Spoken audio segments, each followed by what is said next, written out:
Alrighty, here we go. So, we're doing number 10. So we have a dog running with a speed of 1.7 meters per second and has a momentum of 18 kilogram meters per second. And they want to know what is the mass of the dog, and there's only one part to this one, I think. Yep. Alright, so. Yeah.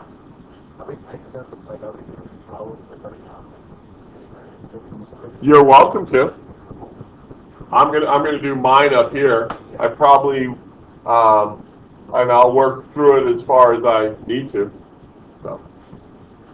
So what I would put for the Y here for this one,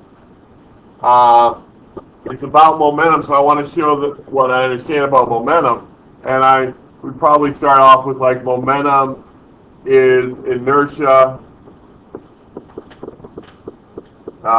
in motion is how I think of it, because it combines inertia and the motion or the velocity of the object. I mean, this one is so kind of straightforward in that all it's looking at is do you understand what momentum is? So the Y for this might be incredibly short. I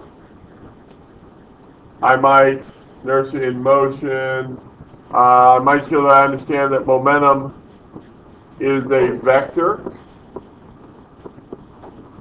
but that's not really important for this.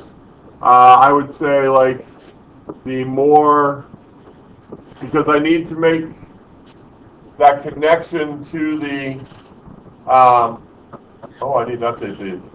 I need to make a connection back to the problem. I would say the more massive the dog, what does it mean to be more massive? Have more mass, right? You can think of it as bigger, but if you were bigger, what do you have more of? Volume. Volume. If you have more mass, you're massive, right? The more massive the dog, the more momentum. That's probably about all you need for your Y, and I might even get rid of momentum as a vector because I don't think that matters in this one. Yeah? So on Monday, when you're checking homework, are you going to check? Hold on, let me pause the video. Always feel free to ask those type questions, just maybe not in the middle of a problem.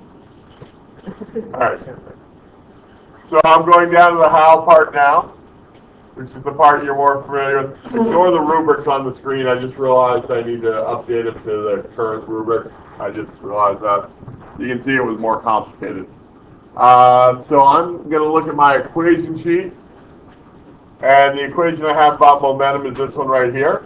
That momentum equals the inertia times the velocity. And so I'm going to put that in. So I'm going to start with momentum equals inertia times velocity. And then now I can start with the facts and figures from mine. They tell me the speed, which I'm assuming the dog's moving in a straight line, so the speed is going to be the magnitude of the velocity. Ooh, well, maybe that should be in my Y. I think I should put that in my Y. In this case, the speed is the magnitude of velocity. Because that's not always the case, right? No. All right. So they tell me my momentum is 18. Oops, horribly. 18 kilogram meters per second. I don't know my inertia, and they tell me this is 1.7 meters per second. Solve for inertia. I think you could probably complete it on your own. Alright, on to number 12 here. Consider 4 cars, an Audi, a Buick, a Corvette, and a Daimler. I wonder why they picked those 4. Moving along a straight stretch of road, their velocities at a particular moment in time, are shown in the diagram. That's what we got over here. Looks like A is moving at 12 meters per second to the right, B is stationary, C is moving at 15 meters per second to the left, and D is moving at 20 meters per second to the left. I'm feeling a frame of reference question coming. That's just my gut feeling. So the diagram, the vehicles on the diagram are given relative to which of the following. Alright, so you guys can, I don't generally answer multiple choice questions on the video. That kind of takes some of the fun out of it. So this is 12. I would start off with all motion is based on a frame of reference. Time is constant between frames of reference, but all other motion values change.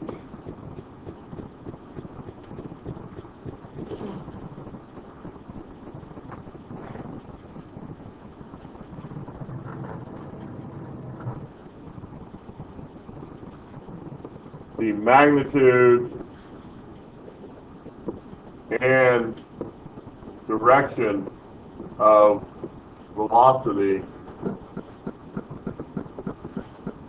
and displacement will change.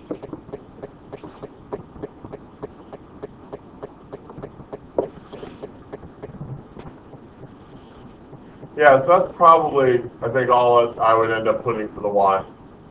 I show that I understand that we're going to be playing with frame of reference, that we have, things are going to change, but not only the size of them, but also the direction of them are going to be variable there.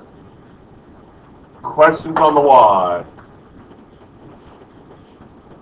Alright, let's see if there's parts of the how to do. Alright.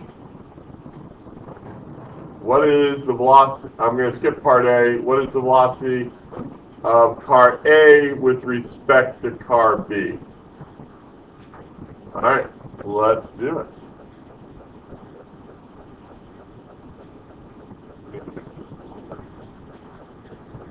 One second.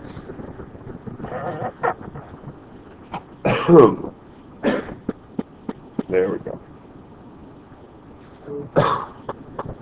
All right, so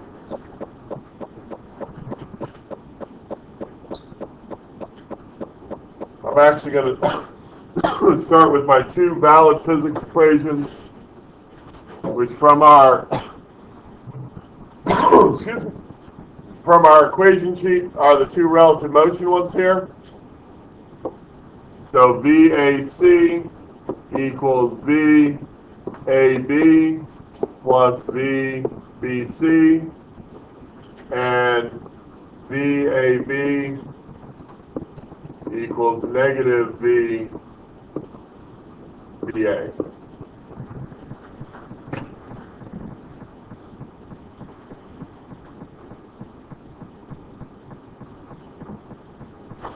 So the numbers that we have, what frame of reference do we think they're from? This 12, 15, and 20. What do you guys say?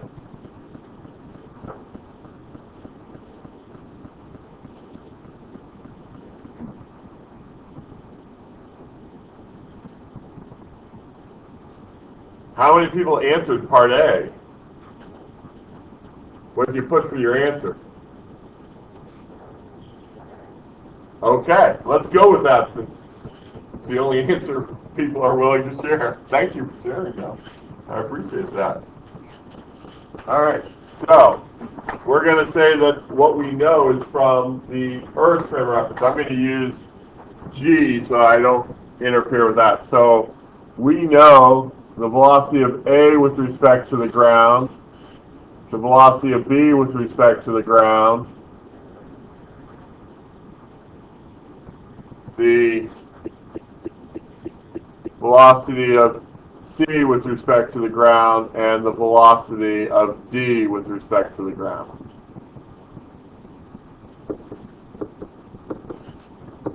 Okay? And so A, which direction do you guys and gals want to call positive? To the right? That's good with everyone? Okay, so we'll call that positive. So A, velocity of A with respect to the ground is positive 12 meters per second. B, I believe, is 0. C is negative 15 meters per second. And D is 20, negative 20 meters per second. They asked me off the bat, B, A slash B. I want the velocity of A with respect to B. I'm going to use my first equation there, so I need the velocity of A with respect to something plus the velocity of something with respect to B. I know A to the ground, and I can do the ground to B. So now I would just fill in. A to the ground is positive 12 meters per second. I don't know B of ground to B, but I know B to ground, and that's 0. So what's the opposite of 0? 0. So I get positive 12 meters per second. That was what, part B, right?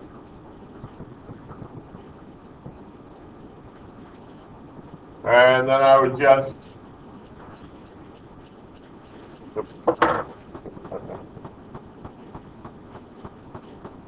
part C is just B to A.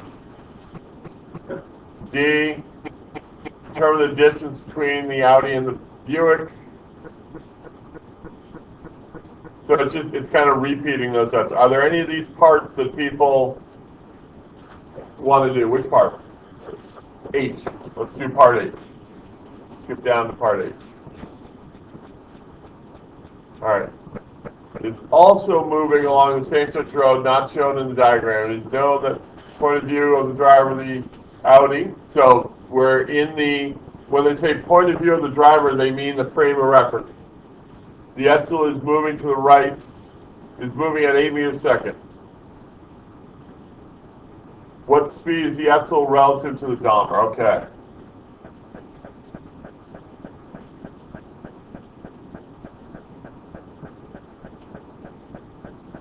They don't tell us what direction the Edsel is moving in, right? All right, so let's do H.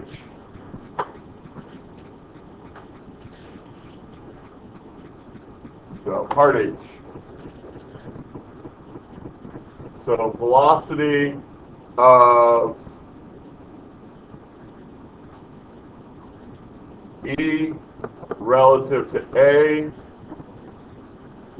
is either positive 8 meters per second or negative 8. Right? Could be either one, because they don't specify moving to the right or the left. And we know it's in the point of view of A.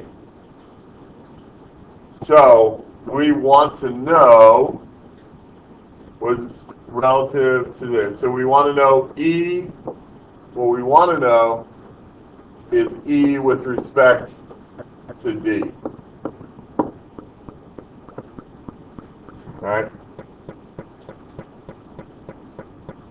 So, let's do this. I'm going to set up my equation again. E to D equals V, E to something plus V of something to D.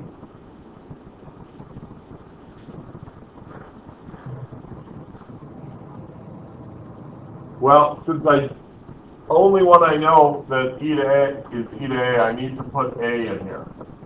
Because I don't know how E relates to any of the other ones. Okay? So,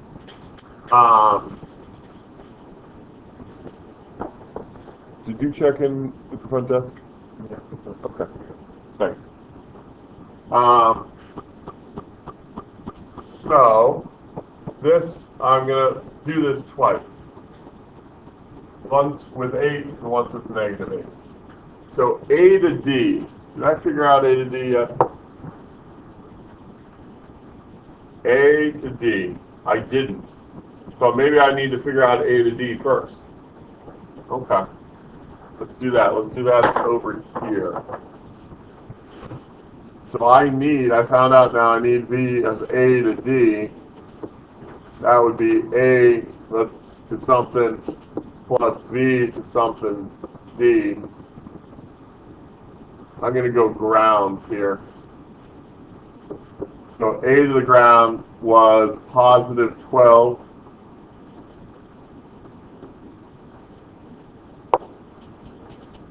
D to the ground was negative 20, so that means ground to D is positive 20. So plus a positive 20.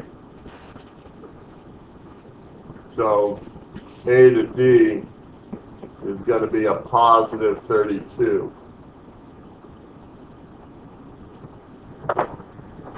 Now back over here, E to A, I can do it as plus 8 plus a positive 32.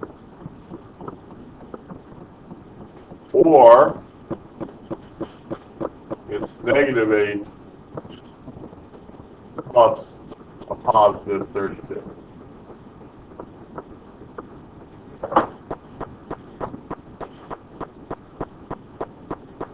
Make sense? Okay. All right, so on to number 7. We have two objects, and some things we know is how far apart they start, right? And that they're moving towards each other, and we know at what velocity one is moving. If they're moving towards each other, what direction? Well, we know that object 2 is moving positively, because to move towards each other, they have to be moving in opposite directions, right? So if object 1 is moving in the negative direction, object 2 must move in the positive. And then we're given the time. They want to know what the velocity of object 2 is, so I'm expecting a positive value. And what is the position of objects when they collide? All right. That's a good one. What has to be true for two things to collide? There's two things that have to be true for two things to collide, or two things to meet.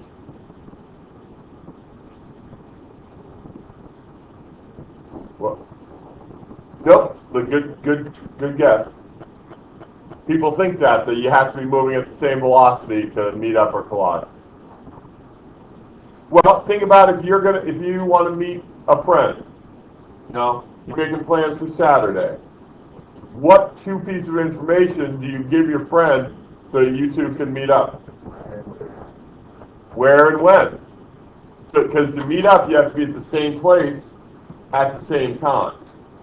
It's one of those little kind of technical facts that we forget about. So, to collide, they must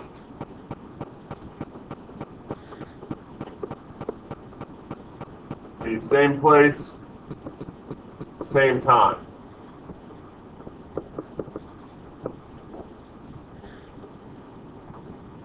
Object 2 must move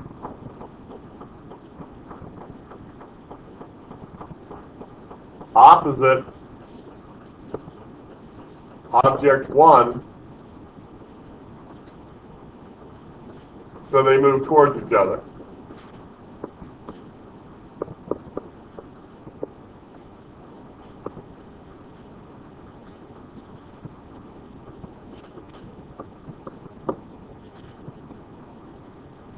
Probably one other idea that I would make sure I had in there is the faster object 2 moves, the further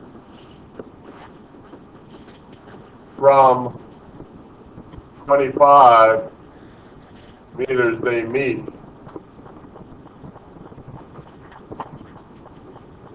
And in less time.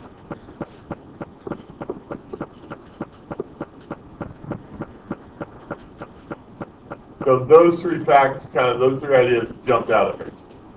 Remember, if you're done, the exit ticket is live now. You might as well start that if you're not interested in this problem. All right? So if you're all done with these, or you're not interested in this one, which is fine, go on and do that. Questions on the why? All right, let's move on to the how then. I'm going to draw myself a little picture just so I have a better idea. I'm going to put 0 here. This is 25. This is 13. Object 1 is moving this way at 5.4 for me.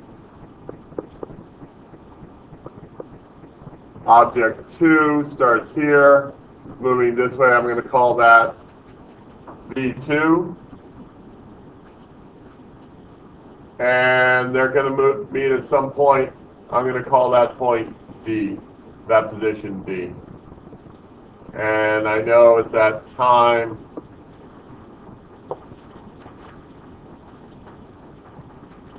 6.66 seconds, 0.66 seconds.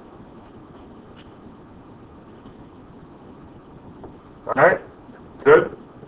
I get all of my facts. Yours might be different, remember. Then I'm going to grab my equation here from my sheet, which is on this page, which I'm going to use this, our general kinematics here, that where my position equals the position I start at and my velocity multiplied by time. So that's my physics equation I need.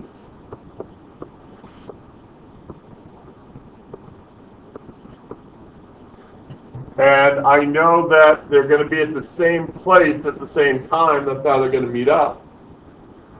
So I'm going to say, well, the position for object 1 has to equal the position for object 2. That's what it means to meet. And they'll do that at the same time. So I'm going to start off with d naught for position for object 1 plus the velocity of object 1 and the time equals the initial position of object 2 plus the velocity of object 2 delta times.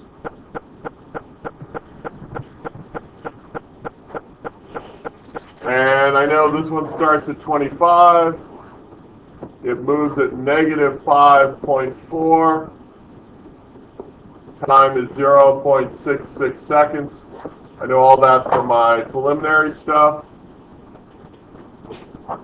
And that equals, starts at 13 meters. Whoops, I dropped my meters there, sorry. plus I don't know V2, and I know this is 0.66 seconds. And then I can solve for V2.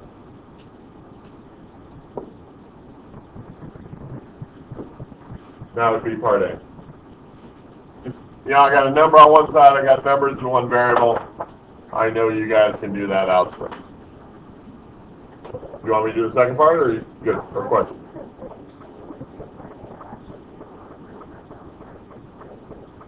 You can do that. You can do that.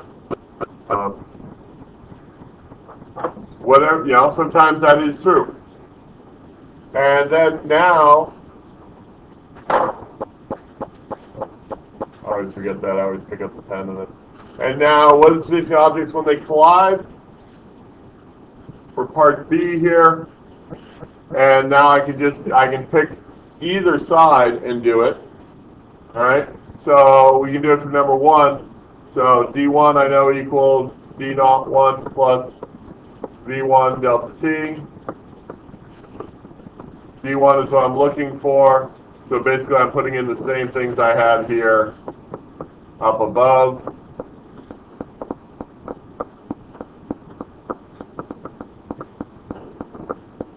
And I'd get my answer for where they meet.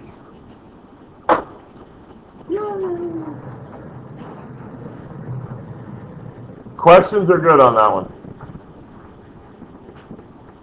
All right, I'm going to save the video.